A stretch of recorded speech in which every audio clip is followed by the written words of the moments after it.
I just said to Mabel, I said, do you like the pizza? And she went, are you gonna like it, Phoebe? Everyone show me on the video. I think cooks. You can't see your feet. Now you just told everybody what you're wearing. There your feet.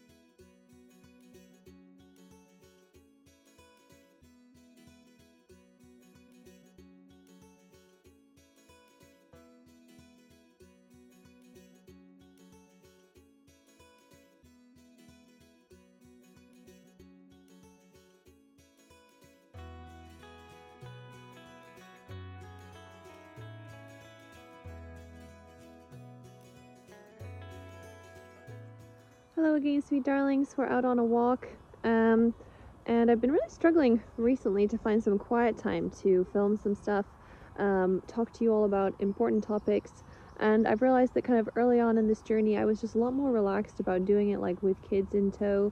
I didn't try to like set up a super quiet or perfect environment or worry about like what I was wearing or anything like that. So I'm gonna see how it goes kind of filming stuff with kids and when I have time, like on a dog walk. But one thing that was on my mind this morning was really something that young women should be looking for if they're looking for a potential husband. And I really think this applies whether you have faith or you don't have faith. I think this is something that's super important. It's actually something that I've heard really discussed more from the male perspective in terms of this is a quality that men should be cultivating and trying to do early on in their relationship to kind of see whether the young woman they're interested in would be a good partner. Is she able to kind of take this? And it comes down to whether a man can say no to you. How do you respond when a man says no? And as I said, I've heard this discussed from the male perspective. So, for young men, I think this is really important, especially if they're going to take on a leadership role, a more traditional role in a marriage in the future. Obviously, I think that's really important, and I know I'm not the only one. And maybe there's young men out there who think that that's not important, and young women out there, definitely a lot of them think that they don't need a man to lead them. I think this is absolute nonsense. You got more berries? Sorry, we're in the middle of playing a game where we're gathering berries for a stew. But yeah, so I think young women need to be looking for this in a young man.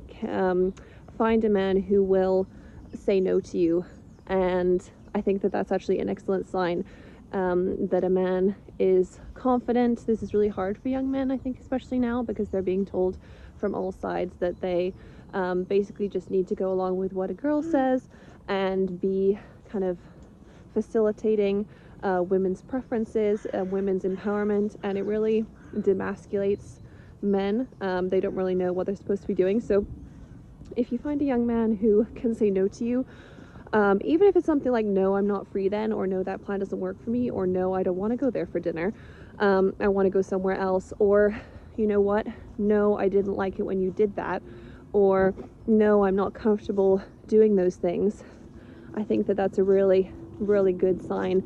And this has come up recently because I've been watching some stuff on the show Whatever, which is really just I mean, it's funny sometimes, but it's also really depressing because there's so many young women who go onto that show who really think that they're hot stuff. And I'm not saying that physically they're not good looking, they are, but in terms of their attitude, they're really setting themselves up for finding it very difficult to find a good man later on in life. Unfortunately, a lot of those women think that they don't want a man, or they don't think that marriage and stuff is important. But I think a big part of that is that they basically haven't had someone say no to them. So they don't take it well. They can't take it that someone gives them like a tiny dose of reality, like that t-shirt doesn't suit you, or that was rude, or that hurt my feelings, or you're wrong, the sky is not purple. Whatever the case may be, they really haven't been set up very well by their parents or their friends or their teachers even to hear no. It's a very powerful word. Ooh, what did you find? More berries. Berries before they're ripe. Okay, we're at the end of the walk now. We had to play some games in between and wrangle the dogs away from some other dogs. Such a beautiful morning here. So nice. 99% of the time we don't see anybody, but when we do, then the dogs all kind of play. And sometimes that's good, and sometimes it's not. It depends on the other dog. But anyway, yeah, I think for young women, finding a man who will say no to you is important for lots of different reasons, but kind of two key reasons is if you're a young woman where you think you would like to have a husband who's a protector, who leads you, who you can rely on.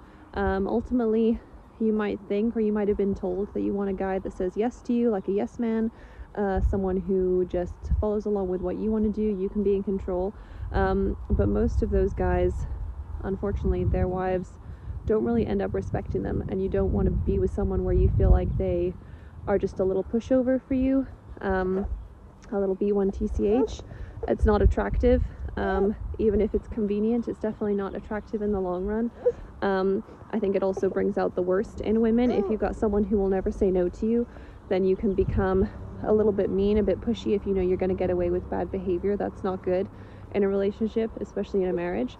So yeah, you want someone who is going to lead. You need to encourage that. So if a man says no to you early on, then I think that's kind of a good sign that he, has some balls, excuse my French, and will stand his ground and also kind of make the tough decisions for you. Maybe you don't see it, maybe you don't see the vision, but he does, and he knows what needs to be done, and that's a good thing if he can say no to you, and say no to other people as well. Maybe he needs to say no to other people on your behalf and kind of protect you, and set boundaries for your family and stuff, all of those things in the future that might not be clear right now.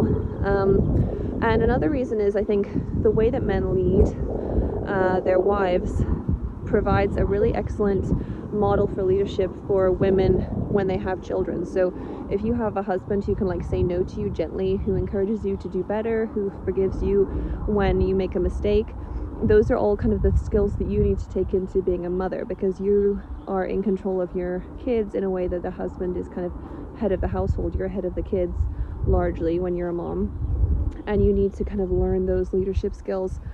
And you don't want to be the kind of mom who is just taken for a ride by your kids. Again, we see that a lot where kids are kind of being allowed to misbehave, or they kind of become too much of the focus for their parents, where it's all about, are they happy, are they having a good time, and it's not about are they actually being the best version of themselves, are other people gonna like them when they behave like this, or I allow them to behave like this. So women also need to learn how to say no to their children and set boundaries, and I think men can model that really well.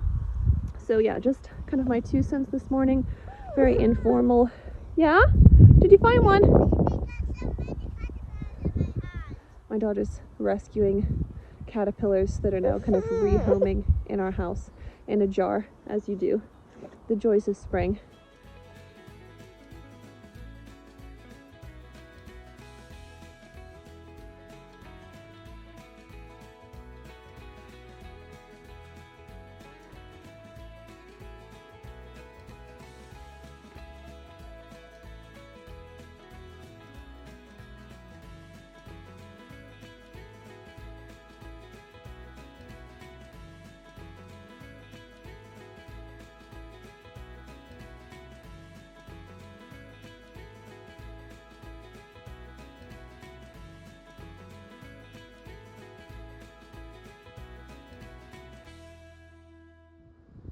Oh my goodness.